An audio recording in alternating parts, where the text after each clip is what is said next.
Scott. This is a video about a company that I started in 1977, Sting Security. So it doesn't drag out, I'm not going to keep it in chronological order. I retired from the Washington, D.C. Metropolitan Police Department in 1977 as a lieutenant. In 1974, I was the commander and director of the very first police sting operation. This was an undercover police and FBI operation where we recovered $5.5 million in stolen property, arrested and convicted 565 career criminals, recovered over $100,000 in illegal narcotics, and closed over 1,800 criminal cases. The operation made national and international news. They even wrote 2 novels and made a movie about the operation. So when I retired, I founded a company and named it, what else? Sting Security Incorporated. In October 1977, I opened the security business and hired retired Sergeant Mike Harrigan, giving me a staff of 1. Mike and I had worked together on and off during our careers in the Metropolitan Police Department, including the Sting operation. Since undercover was a specialty while I was a police officer, I was going to use undercover operatives as my primary business. At that time, our undercover police sting operation was still well known. I was frequently invited to speak at business and trade organization events around the metropolitan area. During these events, I put the word out that Sting Security had personnel ready to work undercover to detect internal theft. I also went to business trade shows, set up booths advertising our undercover services. We were moderately successful. We had undercover jobs not only in the metropolitan area, but a few of them out of state as well. Our first office was in 3 small rooms in a warehouse in Cheverly, Maryland. Later, we rented an office space at Beach Road in Prince George County, Maryland. We started with just a few office spaces. About 7 years later, we had rented the entire first and second floors. While at Beach Road, and to keep up with the rest of the world, we used the Cobalt computer system. It had these large, and I mean large disks that we had to load in and out daily.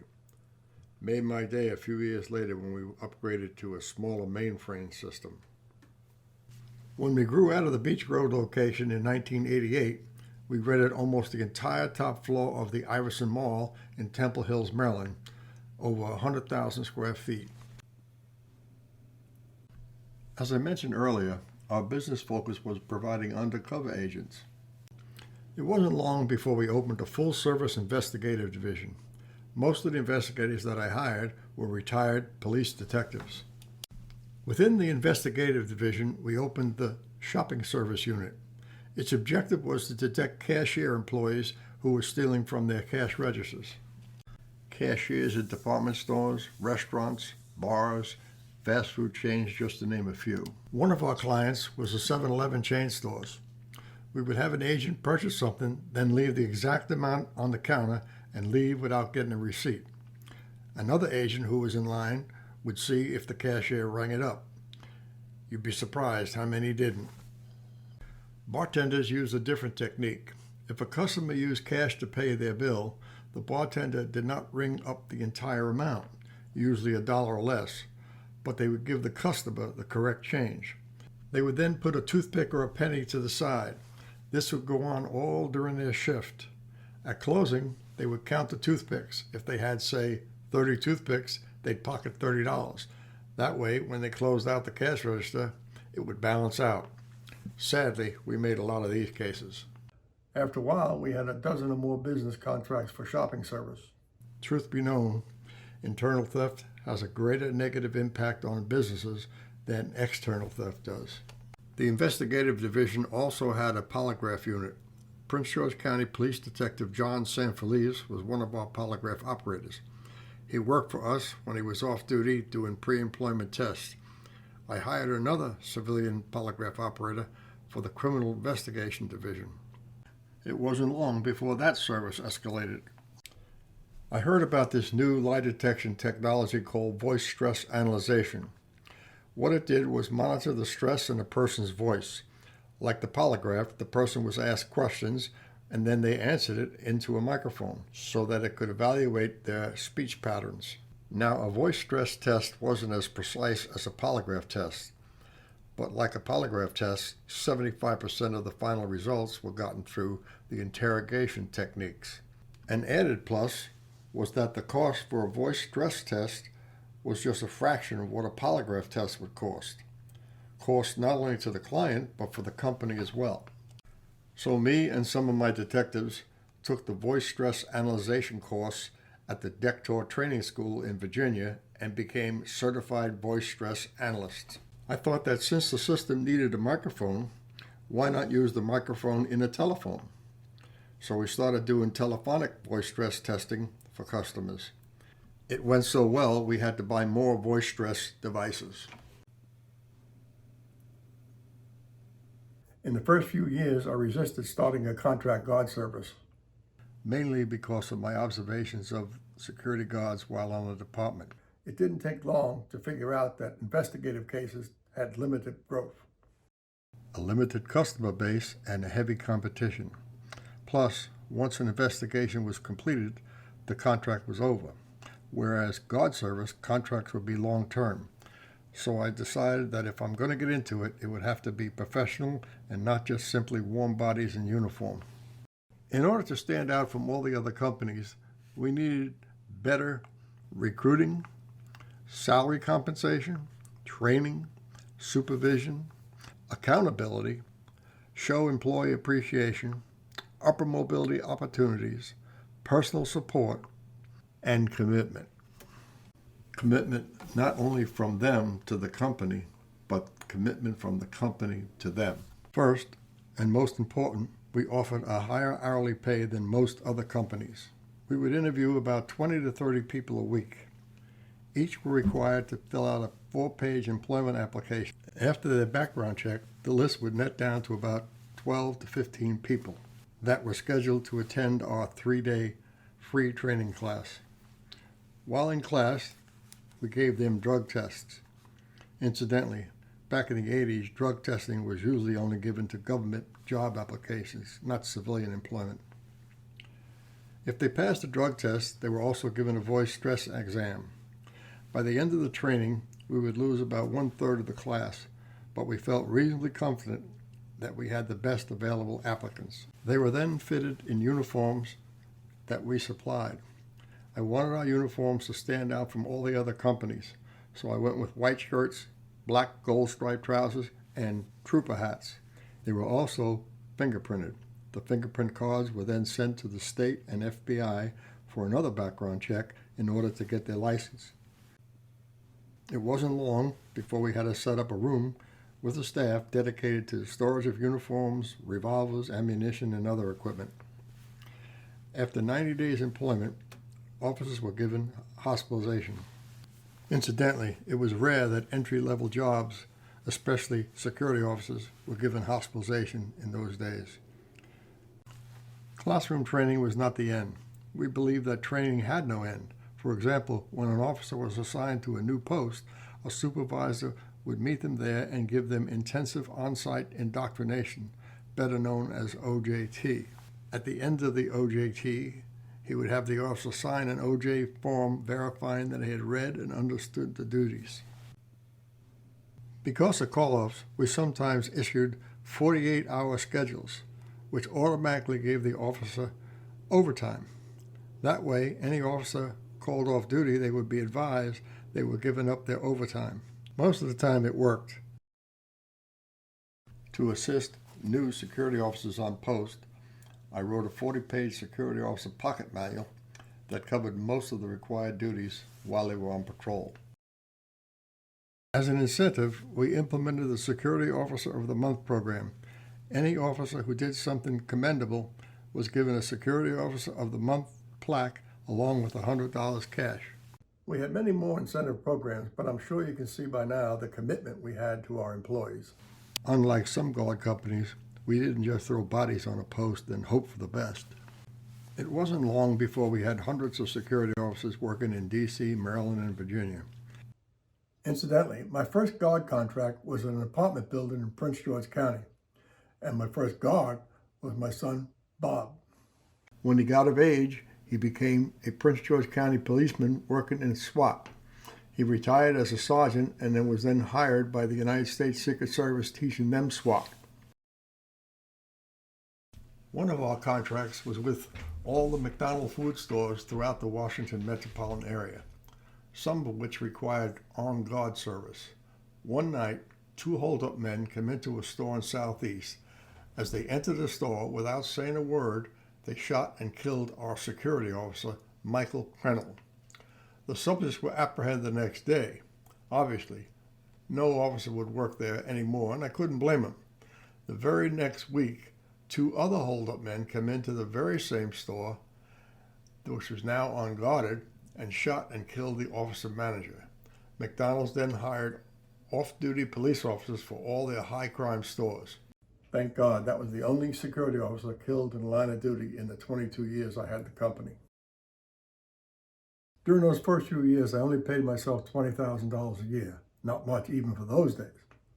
Many a week I had to work 7 days. And on top of that, many times I had to give up my paycheck just to meet payroll. But I have to say, during those 22 years I was in business, not one employee ever missed a paycheck. I have to admit that financially, those first few years were really tough. We had to work, but collecting receivables was not always timely. Clients, especially guard clients, paid us on a monthly basis. My employees were paid every 2 weeks.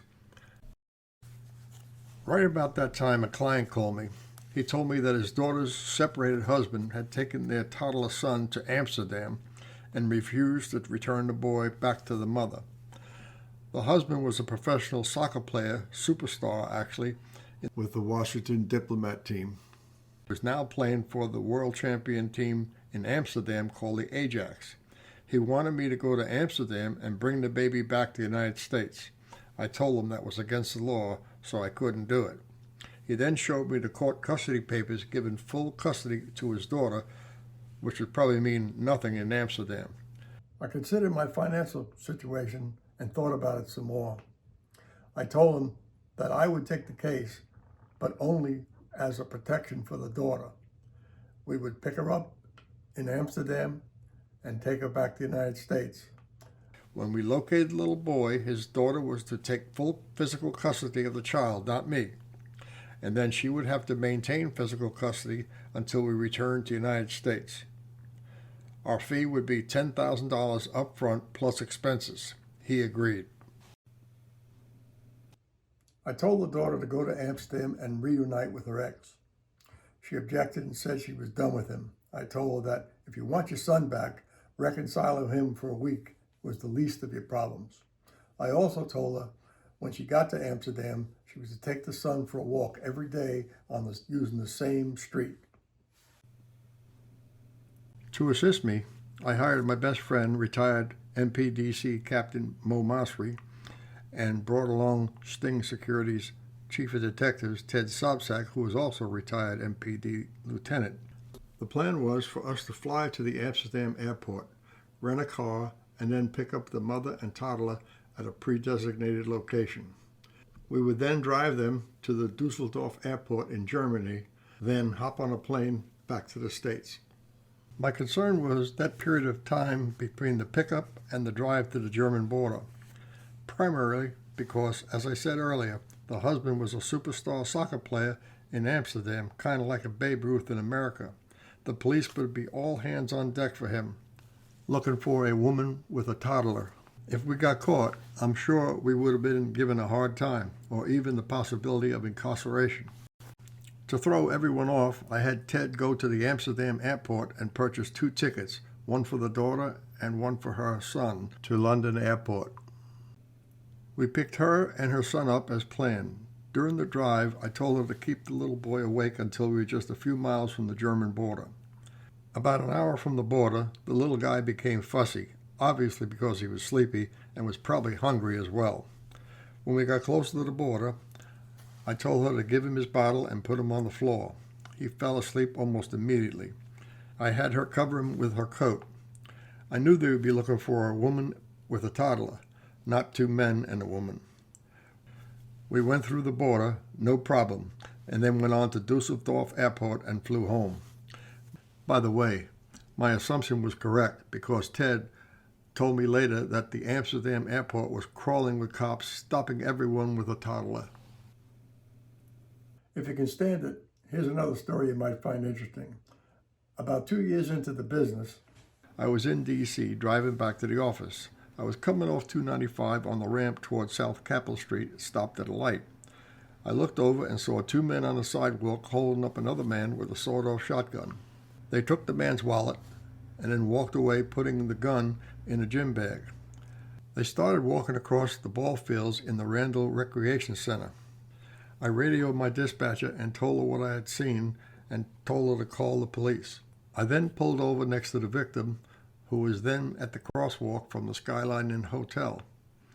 I told them that the police were on their way to get in the car.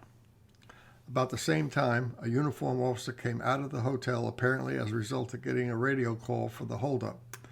I told him I had the victim and pointed out the holdup men to him.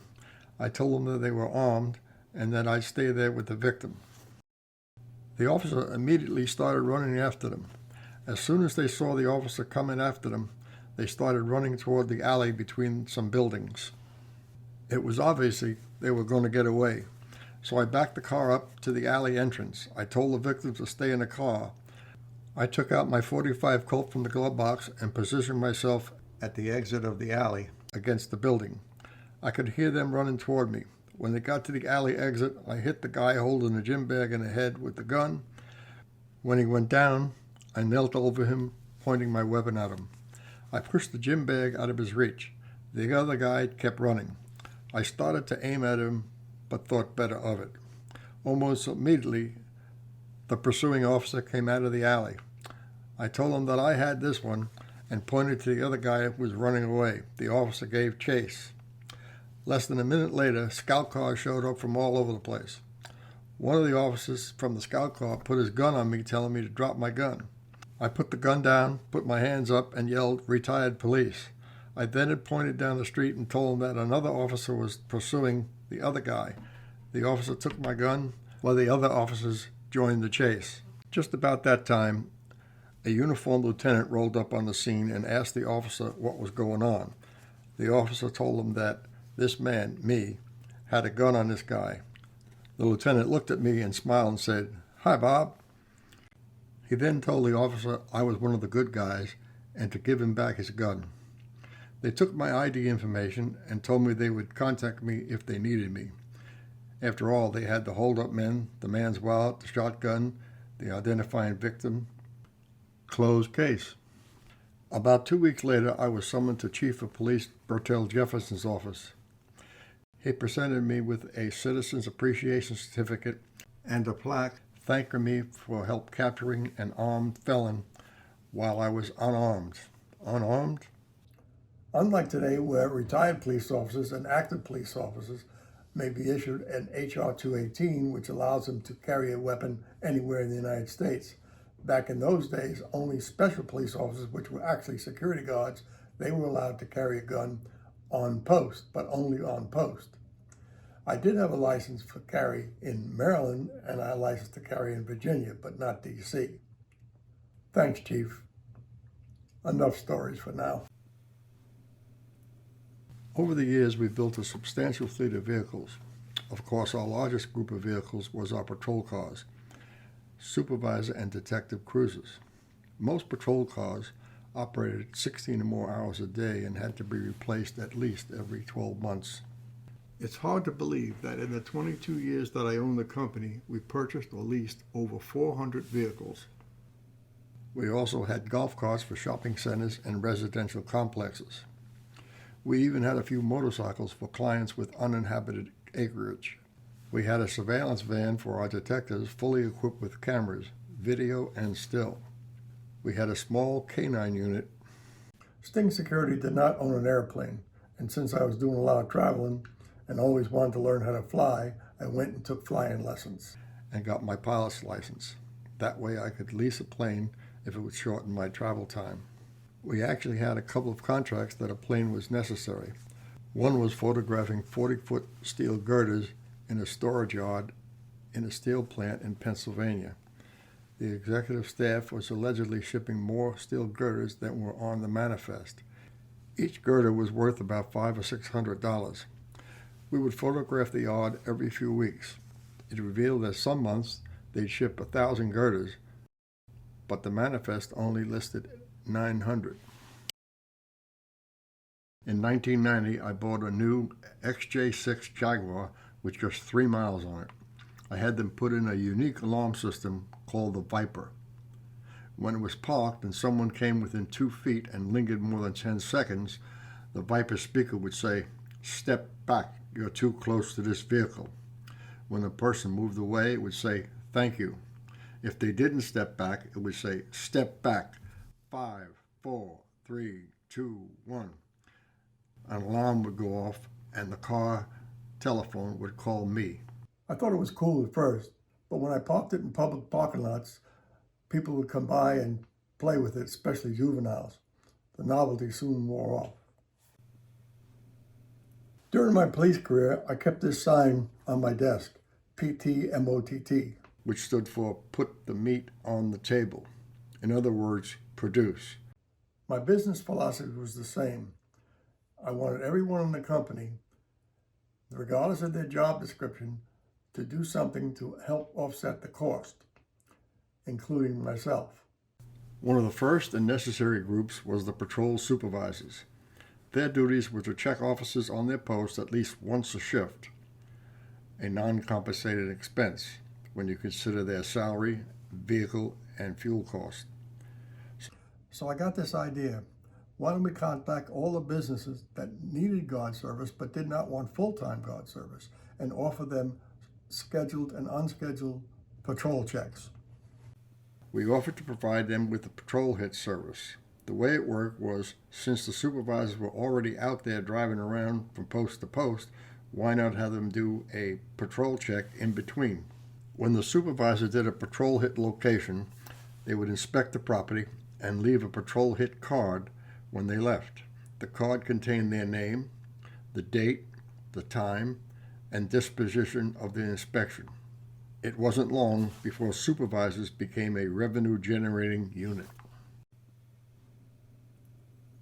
Our dispatchers was another necessary and non-compensated service. We needed them to check security officers on and off duty and to handle calls for service. At first, we just had 1 or 2 dispatchers, but as we grew, it increased to 3 and sometimes 4 dispatchers a shift. I thought, since they're there anyway, why not have them monitor alarm systems? At that time, my middle son, Mike, owned an alarm company called Centurion Protection Systems. We started monitoring his accounts on a trial basis, and it worked out real well. So I had the sales staff reach out to all the small alarm companies in the metropolitan area that were not big enough to have their own central station. We would charge them just $5 a month per account, which was just a fraction of what they were paying the national companies. Dispatchers were now generating enough revenue to offset their salaries, so we renamed it the Central Station. Oh, by the way, when I sold the company in 1998, we were monitoring over 1,500 alarms a month. My youngest son, Ken, at the age of 16, was one of my first dispatchers. Several years later, he became the managing supervisor of the Central Station. All guard companies have a problem with officers failing to patrol, falling asleep, coming in late, leaving before their shift ended. It was a problem for us as well, but not as bad as most. But even so, it was unacceptable. I needed an edge. One day, while online in a supermarket that had just started using barcode technology, remember now, this was the early 1980s, it struck me that maybe this technology could work to monitor security officers on patrol. I did some research and found a company in Washington State called Videx. They had this wireless handheld barcode reader about the size of a credit card. On one corner was this lens that could read barcodes when scanned. It was designed to scan barcodes on file folders and then download the data into a computer, recording the file name, the location of the file, as well as the time and date it was scanned. I thought that this just might work for us, so I hired a small computer company out of Virginia. Using the Videx software, they developed a system that would not only scan and record the barcodes, but could be inserted into a telephone modem at a post and send that data to our central station. All the components were housed in a waterproof metal box that we called the ComBox. It had a combination lock, a telephone that was linked to a modem and charger, the barcode reader, status barcodes, the post radio, the post orders, sort of a mini office for the security officers. We later upgraded to one of Videx's newer and more durable readers. For durability, we used metal barcodes and attached them all around the post wherever an officer was required to patrol. When the officer came on duty, they would unlock the ComBox, scan their ID barcode, then the post name barcode, and then the check-on barcode. They would then insert the reader into the modem, sending the data to our central station, thereby checking them on duty at that specific post. If a security officer didn't check in the system on time, it would alert the dispatcher. While on patrol, the officer would scan the various barcodes, each of which was unique to a specific location. At the end of each patrol, they would download that data to our computer, indicating the time and date. Now, if the officer missed one of the checkpoints, the computer would call them back and advise them which location they missed, alerting the dispatcher as well. Computer alert. You did not check station 59567 and 59568. You must check them before the next patrol. We named it the Patrol Command System. To get the word out, I made a promotional video on VHS tape. The sales staff went around to potential clients using the portable TV with a built-in VHS player. Once the business community became aware of our system, our guard business took a quantum leap. Within a year, we had guard contracts with the two major residential commercial corporations, Charles E. Smith and the Capeford Corporation, as well as many of the buildings and shopping centers throughout the Maryland, D.C., and Virginia area. We even had a contract with the newly built Washington Redskins Stadium. In 1990, the People's Drugstore chain that had about 500 stores throughout the metropolitan area was bought out by CVS. I heard that CVS was in negotiations with the National Guard Service to take over store security. So I overnighted a Patrol Command video to the CVS security director in Rhode Island. The next day, the director and his staff came to our headquarters, looked at our Patrol Command system in action, and signed a contract with us to provide guard service to all the stores that were currently using in-house guard service. Since the Patrol Command system was unique and so well received, I decided to try and sell the systems nationwide, but I needed some help. So I contacted a good friend, retired Metropolitan Police Inspector Wayne Layfield, and asked him to come work for us as the Vice President of Patrol Command. The first trade show we went to was the International Security Association. Guard companies from all over came by showing interest. The next year, when we went back to the show, 5 other companies selling variations of Patrol Command for a much cheaper price, but none of them had the whistles and bells that Patrol Command did, i.e. the ComBox. They didn't have scheduling, they didn't have payroll, nor invoicing, or open post alerts. They were strictly barcode readers. Even so, we were still able to sell a few systems. One of our biggest clients was the Trump apartment complexes in Brooklyn, New York. Here's another program that we were the first in the Washington area, and maybe even nationally, to initiate. One of our clients, who had a fleet of trucks, was having a lot of unexplained shortages and asked us to look into it. Turned out he was losing inventory right off the trucks.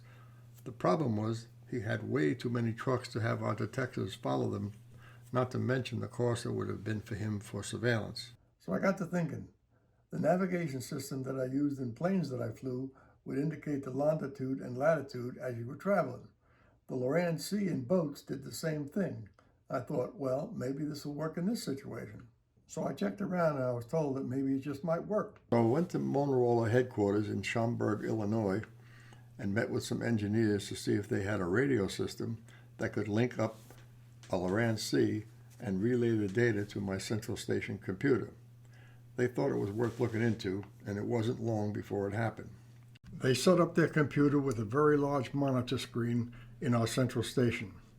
When the tracking unit, that we now named AVL, Automatic Vehicle Locator, was installed in a vehicle, it was able to track that vehicle within 50 feet of its location and in real time. Remember, back then, GPS systems like the ones used today were unheard of for the general public. Soon, the DC Motorola sales staff and my sales staff got together and sold a few systems around the metropolitan area. So now we had the Sting AVL, Automatic Vehicle Locator. More generated revenue for our dispatchers. After just a few months, Motorola sent me a certified letter telling me that they were pulling out of the deal. Well, I didn't want to go broke in a long-term legal battle with this titan, so I just walked away.